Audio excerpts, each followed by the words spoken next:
আসসালামু আলাইকুম বন্ধুরা, আজকে আমরা যাচ্ছি মুক্তাগাছা জমিদার বাড়ি দেখার জন্য। আজকে আমাদের এই ট্যুরের সঙ্গী হচ্ছেন আরিফ ভাই, ফারুক ভাই ও আমাদের প্রিয় বড় ভাই হালিম ভাই।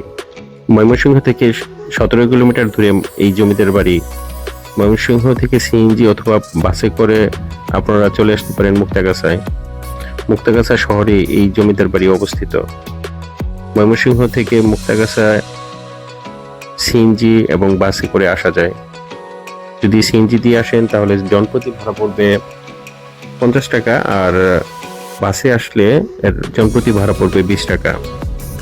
এই হচ্ছে সেই মুক্তাগাছার জমিদার বাড়ি।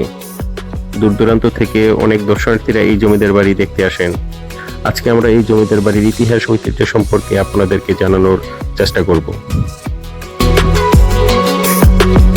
এই জমিদার বাড়িতে শাহ আলম নামে একজন লোকাল গাইড রয়েছে। বন্ধুরা, আজকে আমরা ওনার কাছ থেকে এই জমিদার বাড়িটি সম্পর্কে জানবো এবং ঘুরে দেখব।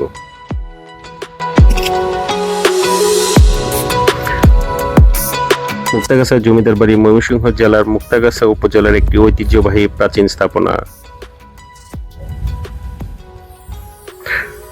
তৎকালীন মুক্তাগাছার জমিদার ব্রিটিশদের কাছ থেকে প্রথমে রাজা এবং পরবর্তীতে মহারাজা উপাধি পেয়েছিলেন। তাই জমিদারের এই বাসভবনকে মুক্তাগাছা রাজবাড়ি বলা হয়। মুক্তাগাছা জমিদারির 16টি অংশ 16 জন জমিদার শাসন করতেন।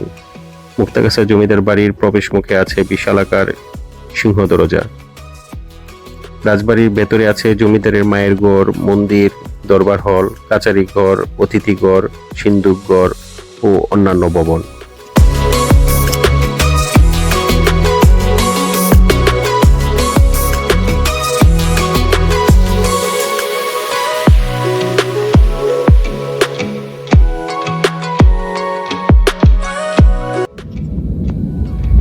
বর্তমানে এর কিছু অংশ মুক্তাগাছা বাংলা একাডেমিতে রক্ষিত আছে।